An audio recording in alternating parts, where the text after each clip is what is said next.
प्यारे विद्यार्थियों, आज का हमारा टॉपिक है थ्योरीज ऑफ पनिशमेंट अर्थात दंड के सिद्धांतों के बारे में हम विचार करेंगे। दंड के विभिन्न सिद्धांतों की विस्तार से व्याख्या कीजिए, ये हमारा आज का क्वेश्चन है। मनुष्य एक सामाजिक प्राणी है।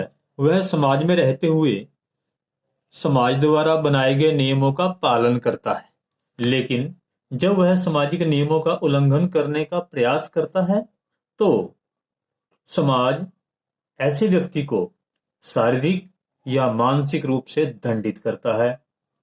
अतः सामाजिक व्यवस्था को बनाए रखने के लिए अपराधी व्यक्ति को समाज द्वारा दंडित करना अनिवार्य हो जाता है, लेकिन यहाँ पर वही व्यक्ति दंड का अधिकारी बनता है जिसने अपनी स्वतंत्र इच्छा से सामाजिक नियमों का उल्लंघन किया है। अर्थात पागल या मानसिक रोगी व्यक्ति दंड का अधिकारी नहीं हो सकता, अर्थात उसे दंडित नहीं किया जा सकता। अपराधी व्यक्ति को केवल दंडित कर देने से ही एक समाज का कार्य पूर्ण नहीं हो जाता, बल्कि दंड के माध्यम से समाज उस व्यक्ति से यह आशा रखता है कि वह अपराधी व्यक्ति फिर से अपराध करने का प्रयास न करे। अतः इस प्रकार दंड विधान के साथ साथ सामाजिक नियंत्रण का भी समाज में एक महत्वपूर्ण स्थान है। यहाँ पर सामाजिक दृष्टिकोण से किसी भी अपराधी व्यक्ति को दंडित करना उचित हो सकता है, लेकिन नैतिक दृष्टिकोण से किसी व्यक्ति को दंडित करना एक गंभीर समस्या है। अर्थात क्या नैतिक दृष्टिकोण से अपराधी व्यक्ति को दंडित करना उचित है? इस समस्या को लेकर यहाँ पर दंड के 3 सिद्धांत प्रस्तुत किए गए हैं, जो कि इस प्रकार हैं। पहला है प्रतिशोध का सिद्धांत, नंबर 2 प्रतिरोध का सिद्धांत, नंबर 3 सुधार का सिद्धांत। तो पहले सिद्धांत पर बात करते हैं, प्रतिशोध या प्रतिकार का सिद्धांत। इसे रिट्रीब्यूटिव थ्योरी भी कहते हैं। प्रतिशोध या प्रतिकार का यह सिद्धांत प्राचीन समय में असभ्य समाज में अधिक प्रचलित था। उस समय छोटे छोटे कबीले अपराधी व्यक्ति को इसी सिद्धांत के अनुरूप दंडित किया करते थे।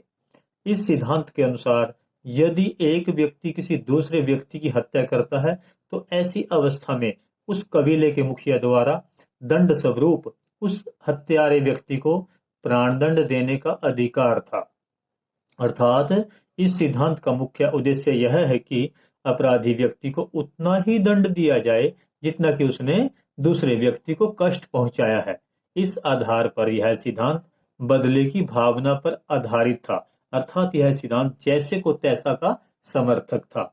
हम इस सिद्धांत को एक यहूदी युक्ति के माध्यम से इस प्रकार समझ सकते हैं कि दंड का उद्देश्य आंख के बदले आंख और दांत के बदले दांत होना चाहिए। इस युक्ति का अर्थ है कि जिस व्यक्ति ने दूसरे व्यक्ति की आंख निकाली है, समाज को दंड स्वरूप ऐसे अपराधी व्यक्ति की आंख निकालने का अधिकार प्राप्त है। यहाँ पर यह सिद्धांत इस प्रकार बदले की भावना पर आधारित होने के कारण कुछ विद्वानों ने इस सिद्धांत की आलोचना की है। इन विद्वानों के अनुसार दंड का उद्देश्य कभी भी अपराधी व्यक्ति से बदला लेना नहीं होता, क्योंकि बदला लेना तो पशु प्रवृत्ति या पाशविक प्रवृत्ति है। इसलिए यह बदला लेने की भावना आज के सभ्य समाज में स्वीकार्य नहीं है। यहाँ पर आलोचक इस सिद्धांत की आलोचना करते हैं। तो पहली आलोचना, यह प्रतिकार या प्रतिशोध का सिद्धांत बदले की भावना पर आधारित होने के कारण मानव के प्रति अमानवीय प्रवृत्ति अपनाता है। नंबर 2, यह सिद्धांत अपराध की अपेक्षा अपराधी व्यक्ति पर अधिक बल देता है, अर्थात अपराध को दूर करने की अपेक्षा अपराधी व्यक्ति को दूर करने का प्रयास करता है। नंबर 3, यह सिद्धांत सामाजिक नियमों को मानवीय जीवन की अपेक्षा अधिक मूल्यवान मानता है, जबकि सामाजिक नियमों की अपेक्षा मानवीय जीवन अधिक मूल्यवान है।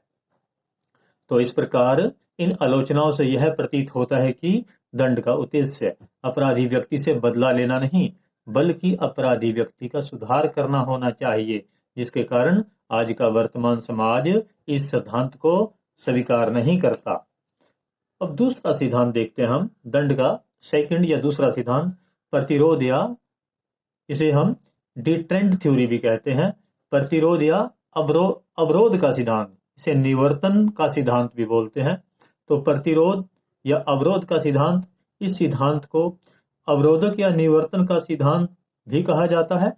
इस सिद्धांत का मूल उद्देश्य अपराधी व्यक्ति को दंडित करना नहीं, बल्कि दंड के माध्यम से समाज में एक ऐसा उदाहरण प्रस्तुत करना है कि जिससे समाज के अन्य लोग भयभीत होकर भविष्य में अपराध करने का प्रयास न करें। अतः इस प्रकार इस सिद्धांत का उद्देश्य अपराधी व्यक्ति को सुधारना या शिक्षित करना नहीं, बल्कि उस अपराधी व्यक्ति के माध्यम से समाज के अन्य लोगों को शिक्षित करना है।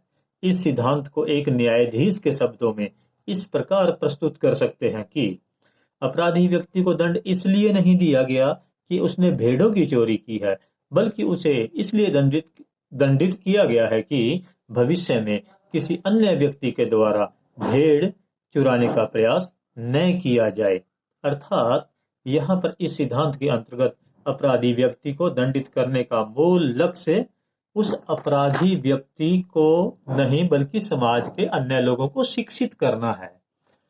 तो आज का वर्तमान समाज इस सिद्धांत की भी आलोचना करता है, क्योंकि आज के सभ्य समाज में इस प्रकार का क्रूर दंड अमानवीय है। आलोचक इसकी आलोचना करते हैं। तो पहली आलोचना देखिए, दंड के इस सिद्धांत का लक्ष्य समाज के अन्य लोगों में भय उत्पन्न करना है, जबकि दंड का मूल उद्देश्य समाज में भय उत्पन्न करना नहीं, बल्कि अपराधी व्यक्ति को शिक्षित करना या सुधारना होना चाहिए। तो दूसरी आलोचना, यदि इस सिद्धांत का उद्देश्य समाज के अन्य लोगों में भय उत्पन्न करना है, तो ऐसी अवस्था में समाज में भय उत्पन्न करने के लिए निर्दोष व्यक्ति को भी दंडित किया जा सकता है। तीसरी आलोचना, यह सिद्धांत अपराधी व्यक्ति को समाज के अन्य लोगों के लिए एक साधन के रूप में प्रयोग करता है, जो कि नैतिक दृष्टिकोण से अनुचित है, क्योंकि व्यक्ति समाज के साधन के रूप में या किसी वस्तु के रूप में नहीं है। तो चौथी आलोचना, यह सिद्धांत अपराधी व्यक्ति के लिए अति क्रूर दंड का प्रावधान करता है, जबकि इस प्रकार का दंड अमानवीय है। तो इन आलोचनाओं के आधार पर हम क्या कह सकते हैं कि इन आलोचनाओं के आधार पर कहा जा सकता है कि दंड का यह सिद्धांत आज के समाज में सामाजिक दृष्टिकोण से तो उचित हो सकता है, लेकिन नैतिक दृष्टिकोण से उचित नहीं है, क्योंकि इस सिद्धांत में व्यक्ति को समाज के अन्य लोगों के लिए एक वस्तु के रूप में प्रयोग किया गया है, जो कि नैतिक दृष्टिकोण से ठीक नहीं है। तो हम तीसरे सिद्धांत पर बात करते हैं। दंड का तीसरा सिद्धांत सुधारवादी सिद्धांत या सुधारात्मक सिद्धांत, इसे रिफॉर्मेटिव थ्योरी भी कहा जाता है। तो इस रिफॉर्मेटिव थ्योरी में हम देखते हैं आज का आधुनिक समाज दंड के इस सुधारवादी सिद्धांत का समर्थन करता है, क्योंकि दंड का मूल लक्ष्य अपराधी व्यक्ति के चरित्र का सुधार करना है। अतः इस सिद्धांत के अनुसार समाज द्वारा अपराधी व्यक्ति को सुधारने के दृष्टिकोण से ही दंडित किया जाना चाहिए, जिसके कारण वह अपराधी व्यक्ति पुनः अपराध करने का प्रयास न करे। इस प्रकार दंड का सुधारवादी सिद्धांत अपराधी व्यक्ति से न तो बदला लेने की बात करता है और न ही समाज के अन्य लोगों की भलाई के लिए उसे एक साधन के रूप में प्रयोग करता है, बल्कि यह सिद्धांत तो अपराधी व्यक्ति के हित के लिए कार्य करते हुए उसे उचित मार्ग पर लाने का प्रयास करता है। वर्तमान समय में दंड के इसी सिद्धांत को स्वीकार किया जाता है, क्योंकि यह दंड का मानवतावादी सिद्धांत है। सुधारवादी सिद्धांत के अनुसार अपराधी व्यक्ति सदा जानबूझकर अपराध करने का प्रयास नहीं करता, बल्कि कई बार अपराध के पीछे सामाजिक एवं मनोवैज्ञानिक कारण भी विद्यमान होते हैं। यह सामाजिक एवं मनोवैज्ञानिक कारण अपराध की अवस्था में अपराधी व्यक्ति के हाथ में नहीं होते। तो इसमें हम सबसे पहले देखते हैं सामाजिक कारण। तो सामाजिक विषमताओं के कारण आज समाज में अपराधों में वृद्धि हो रही है, जैसे बेरोजगारी, भ्रष्टाचार, अन्याय इत्यादि। इन सामाजिक विषमताओं के कारण अपराध अधिक बढ़ रहे हैं। उदाहरण के रूप में एक नवयुवक अपने एक नवयुवक जिसके पास अपनी बीमार माँ का इलाज करने के लिए पैसे नहीं हैं, क्योंकि उसे कई दिन से मजदूरी नहीं मिली। ऐसी अवस्था में वह चोरी करने के लिए मजबूर हो जाता है। इस प्रकार का अपराध सामाजिक विषमताओं के कारण ही उत्पन्न होता है। ऐसी अवस्था में अपराधी व्यक्ति को कड़ा दंड देने की अपेक्षा उसके प्रति सहानुभूति रखना अति आवश्यक है। दूसरा कारण है मनोवैज्ञानिक कारण। आधुनिक अपराध मनोवैज्ञानिक या आधुनिक अपराध मनोविज्ञान के अनुसार कई बार अपराध एक रोग के समान होता है, अर्थात व्यक्ति में असामान्य मानसिक परिस्थितियों के कारण अपराध जैसी अवस्था उत्पन्न हो जाती है। जैसे क्लेप्टोमेनिया रोग के कारण व्यक्ति चोरी करने लगता है। ऐसे व्यक्ति को शारीरिक रूप से दंडित करना ठीक नहीं है, बल्कि उसका मानसिक उपचार करने की आवश्यकता होती है, जिसके कारण वह उस रोग से छुटकारा पाकर समाज का एक अच्छा नागरिक बन सके। लेकिन यह तभी संभव हो सकता है यदि समाज उस व्यक्ति के प्रति उपचारात्मक दृष्टिकोण अपनाएगा।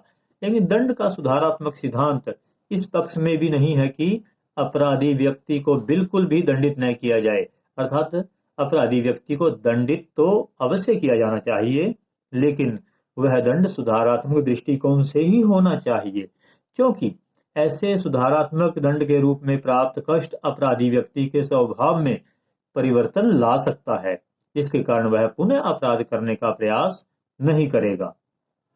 अतः उपरोक्त विवेचन से स्पष्ट है कि दंड व्यक्ति को उसके अनैतिक और असामाजिक आचरण के लिए दिया जाता है, जिसका मूल उद्देश्य उस अपराधी व्यक्ति के आचरण में परिवर्तन लाना है। लेकिन यह परिवर्तन सुधारात्मक दृष्टिकोण से ही संभव हो सकता है। आज का मानवतावादी समाज दंड के इसी सिद्धांत का समर्थन करता है, क्योंकि इस सिद्धांत के अंतर्गत अपराधी व्यक्ति के आचरण को सुधार कर उसे उचित मार्ग पर लाने का प्रयास किया जाता है। लेकिन अगर अपराधी व्यक्ति में सुधार की सभी संभावनाएं समाप्त हो जाएं, तो ऐसे अपराधी को समाज से अलग करने के लिए प्राणदंड का भी प्रावधान किया जाता है। अर्थात प्राणदंड ऐसे जघन्य अपराधी के लिए आवश्यक है, क्योंकि इस अवस्था में उस अपराधी के लिए प्राणदंड के अतिरिक्त कोई अन्य विकल्प शेष नहीं रह जाता। धन्यवाद।